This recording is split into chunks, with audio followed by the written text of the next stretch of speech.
Alors, d'où vient cette idée totalement fausse? Elle ne vient pas des Vikings eux-mêmes. La réalité archéologique est autre. Les archéologues n'ont jamais retrouvé de casque à cornes vikings, pas un seul.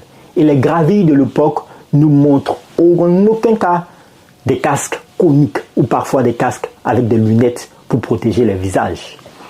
Le mythe des casques à cornes est en fait une invention d'artiste, une erreur qui a vu le jour au XIXe siècle, à l'apogée du romantisme national en Europe.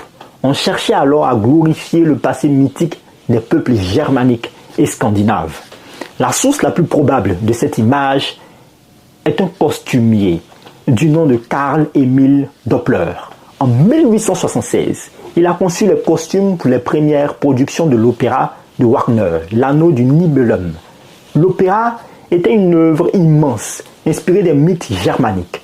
Pour les guerriers, Doppler a décidé de créer des casques massifs, ornés de cornes, pour les rendre plus impressionnants et les faire ressembler à des figures mythologiques.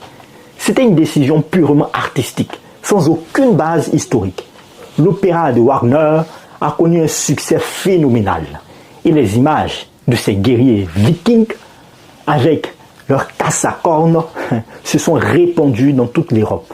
Les illustrations de livres, les peintures et les articles de journaux ont repris cette imagerie sans se poser des questions. L'image a voyagé de la scène d'un opéra